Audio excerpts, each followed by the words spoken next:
전원주택에서 자주 사용하는 포치와 테라스, 데크와 퍼고라는 건폐율이나 용적률에 어떤 관향을 줄까요?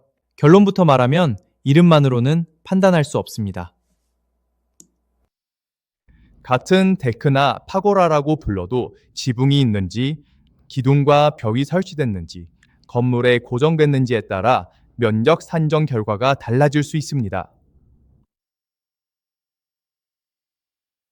특히 비와 햇빛을 실제로 차단하는 지붕인지, 내부 공간처럼 사용할 수 있는지, 외벽이나 기둥에서 얼마나 돌출되는지를 설계 도면으로 확인해야 합니다. 그럼 실제 구조에 따라 건축 면적 포함 여부가 어떻게 달라지는지 하나씩 살펴보겠습니다.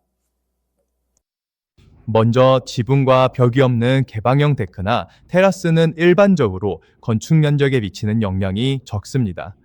다만 높이와 고정 방식은 확인해야 합니다. 상부가 열린 격자형 파고라도 지붕 기능이 없다면 대체로 영향이 적습니다. 하지만 나중에 차양막이나 지붕재를 덮으면 판단이 달라질 수 있습니다. 지붕과 기둥이 설치되고 건축롤에 고정된 포치는 건축 면적에 포함될 가능성이 높습니다. 일반적으로 처마나 차양이 1m 이상 돌출되면 별도의 산정 기준도 적용됩니다. 여기에 벽까지 설치되면 건축 면적에 포함될 가능성이 매우 높고 공간의 개방 정도와 사용 방식에 따라 바닥 면적도 함께 검토하게 됩니다. 지붕과 벽으로 완전히 막혀 실내처럼 사용하는 공간은 건축 면적과 바닥 면적에 포함되는 것이 원칙입니다. 허가 없이 막으면 무단증축 문제가 생길 수도 있습니다. 따라서 도면에 적힌 명칭만 보지 말고 높이와 재료, 지붕 기능, 기둥과 벽, 고정 방식과 실제 사용 형태를 함께 확인해야 합니다. 100평 토지에 건폐율 40%가 적용되면 계산상 건축 면적은 최대 40평입니다. 하지만 실제 배치가 항상 40평까지 가능한 것은 아닙니다.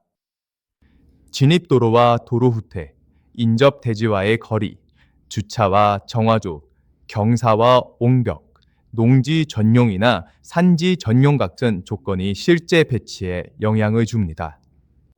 그래서 토지 면적의 건폐율만 곱해 집의 규모를 결정하면 안 됩니다. 계약 전에 원하는 주택이 실제로 배치되는지 검토해야 합니다. 그렇다면 토지를 구입하기 전에는 어떤 순서로 확인하면 좋을까요?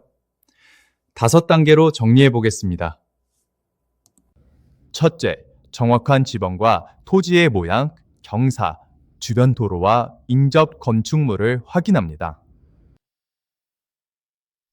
둘째, 토지 이음에서 용도지역과 용도지구, 용도구역과 중첩 규제를 확인합니다.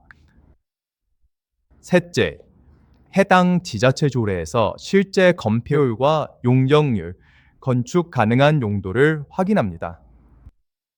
넷째, 희망하는 집의 규모와 배치뿐 아니라 진입도로, 토목공사, 상하수도와 전기이익, 정화조와 옹벽까지 시공사와 사전에 검토합니다.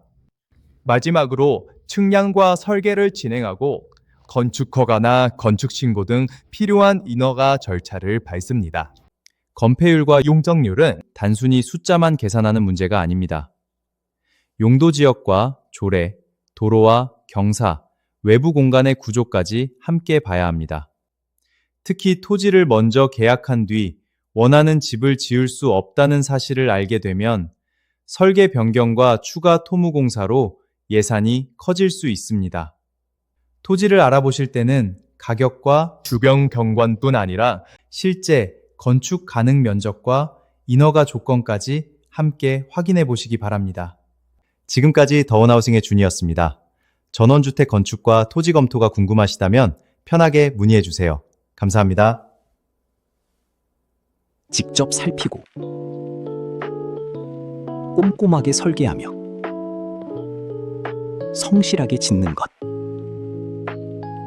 그리고 완공 이후까지 정직하게 책임지는 것, 그것이 더원하우징이 한 채의 집을 대하는 마음입니다.